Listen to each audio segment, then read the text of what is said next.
Good evening बच्चों।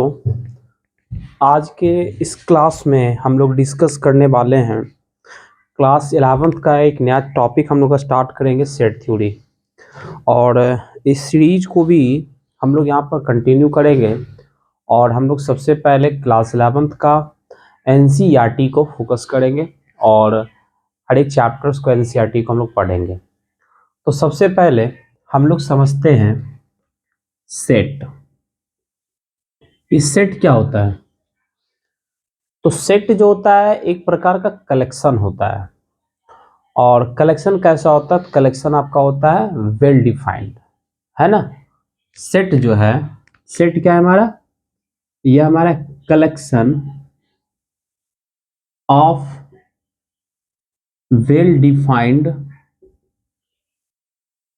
Defined object. अच्छा, collection से आप लोग फेमिलियर हैं, ऑब्जेक्ट से भी आप लोग फेमिलियर हैं, लेकिन यहां पर हमने एक नया वर्ड का इस्तेमाल किया है, वेल डिफाइंड। और आखिर ये वेल डिफाइंड होता क्या है? तो वेल डिफाइंड होता है कि there is no confusion regarding inclusion और एक्सक्लूजन ऑफ एन ऑब्जेक्ट। मतलब क्या है कि वेल डिफाइंड का मतलब क्या है कि आपको ऑब्जेक्ट के इंक्लूजन या एक्सक्लूजन में कोई भी कंफ्यूजन नहीं रहना चाहिए। अब इसे देखिए, हम लोग बोलते हैं कि एग्जांपल लेते हैं, collection of vowel in English alphabet. तो किसी को कोई कंफ्यूजन नहीं होगा। जैसे मैं बोलता हूँ collection of vowel in English alphabet, तो मैं भी लूंगा AEIOU। कलेक्शन के अंदर हमारा जो आएगा क्या आएगा? AEIO और U आएगा। आप अपने दोस्तों के साथ या आप सारे लोग जो हमारे वीडियोज को देख रहे हो, अगर मैं आप लोगों से भी पूछता हूं कि कलेक्शन ऑफ वोवेल को, तो आप भी बताइएगा AEIOU। मतलब आपको इंक्लूजन या एक्सक्लूजन, मतलब कि आपके पास 26 अल्फाबेट होते हैं, उसमें से 5 वोवेल होता है, और आप सारे लोग श्योर हैं कि AEIOU ही वोवेल है, तो कलेक्शन में हमारा AEIOU ही आएगा।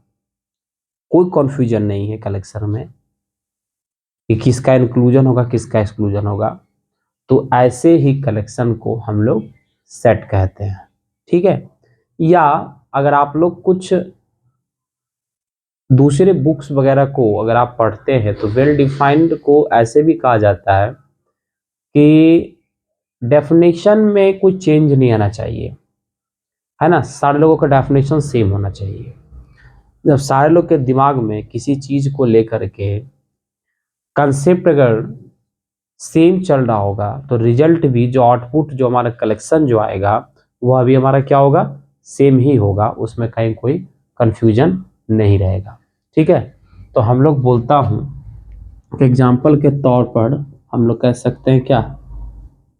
Collection of vowel in English alphabet.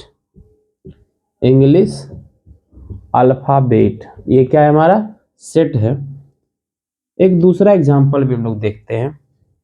जैसे मैं आपको कुछ एग्जांपल्स, आप जब सबसे पहला जब सिनेरियो इसका पहला एक्सरसाइज को जब आप पढ़िएगा ना, तो आपको बस यहाँ पर जो सवाल जो आएंगे, आपको मैंने सेट बताया, आपको आइडेंटिफाई करना पड़ेगा कि वो कलेक्शन जो दिया गया वो सेट का फॉर्मेशन करता है या सेट का फॉर्मेशन नहीं करता है, ठीक है। तो हम लोग यहाँ पर देखते हैं कि नेक्स्ट हम लोग का जो कलेक्शन लेते हैं, collection of planet in our solar system. Collection of planet in our solar system, ठीक है। तो ये क्या है हमारा? ये जो हमारा है वो सेट हो जाएगा, क्योंकि हम लोग सब जानते हैं कि 9 प्लैनेट होते हैं, प्लूटो को हटा दिया तो 8 प्लैनेट होते हैं। तो सबको पता है कि नहीं ये आर्क प्लेनेट होगा, उसके अलावा कोई दूसरा नहीं आएगा।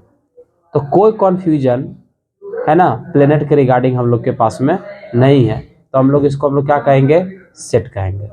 ठीक है, इसके बाद हम लोग बोलते हैं क्या, collection of good cricket player in Indian cricket team. अब यहाँ देखिए, यहाँ पर इंक्लूजन एक्सक्लूजन होगा, यहाँ जो डेफिनेशन जो होगा, कलेक्शन जो होगा, ये वेरी करेगा।